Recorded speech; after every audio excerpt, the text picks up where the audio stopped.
Hello, welcome to Truth Table and Friends, 7 Last Words of Jesus. I'm Natasha Sistrunk Robinson, a friend of the table, and most importantly, a daughter of the King Jesus, whom I love. It is my honor and privilege to share with you one of the 7 last words of Jesus. I'm going to read from the NIV translation, John 19, verses 25 to 27, and it reads, "Near the cross of Jesus stood his mother and his mother's sister, Mary, the wife of Cleophas, and Mary Magdalene. And Jesus, when he saw his mother there, and the disciple whom he loved standing nearby, he said to his mother, 'Dear woman,' some translations say, 'Behold, woman, your son.' In this one, it says, 'Dear woman, here is your son.' And to the disciple, that is John, it says, 'Here is your mother.' And from that time on, this disciple, John, took her into his home. Near the cross stood his mother,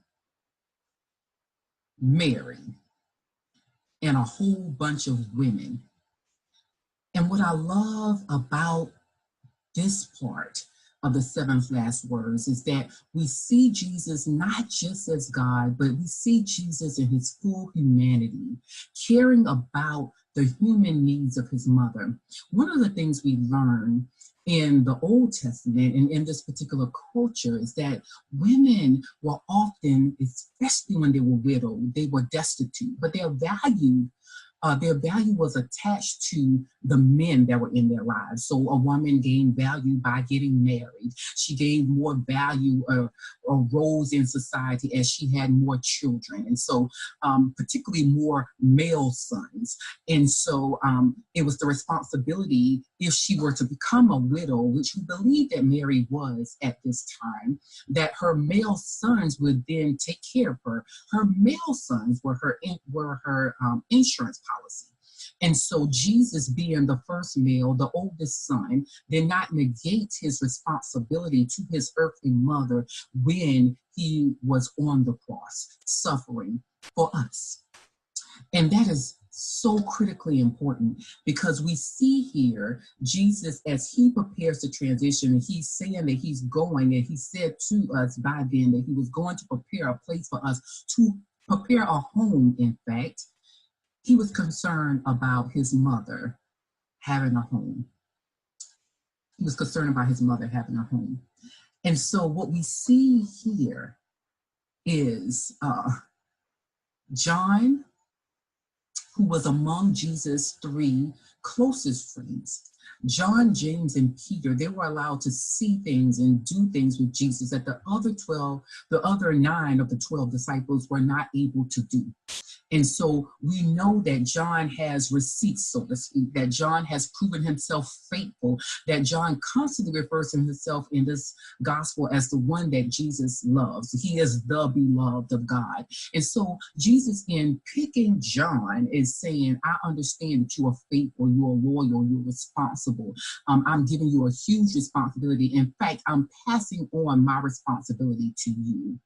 And why is this important? Because when Jesus was arrested, John was the only one that remained faithful until the very end. We know that Peter denied Jesus 3 times and fled. And we know that all the other male disciples fled because they were in fear of their lives as Jesus was preparing to suffer a horrendous death of a criminal. But not John. John was faithful and loyal until the very end. And John, the only male, was accompanied by a faithful band of women. So John, in his gospel, lists a few women here. Matthew lists a few other women, including Salome. And then we also know that Mark lists a list of women that follow Jesus until the end. And so when Jesus is saying, behold, woman, your son, he's given John responsibility, which is significant and huge. And he's also saying that I have care and concern for my mother. But it's noted in many commentaries that Jesus does not call her mother. He calls her woman. And so there's debate about whether this is disrespectful or not. I am not as concerned about that. I'm concerned because today I'm speaking to primarily the targeted audience is Black women. And so Jesus says to this woman, here is your son.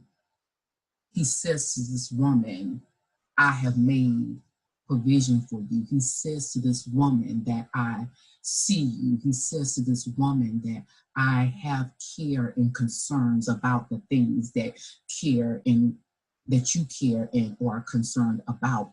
And I will not leave you in this earth alone and destitute. That is a critical message that he gives to his mother, Mary. Even though she had other children, we know this when we read the book, she had other children. And not only that, she had other sons. But Jesus said, I will not negate my responsibility to you. I have a spiritual concern for your life, and I also have a physical concern for your well-being. And in that, he makes provision for this woman.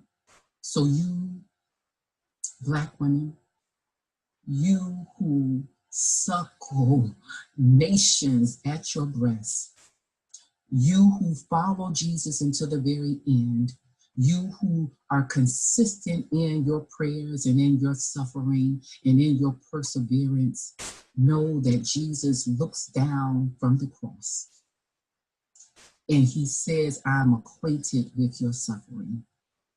And he says that I have made provision here. I'm the son.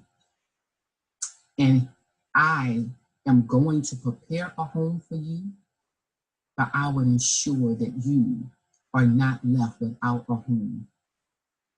I am your son. Behold, woman, your son.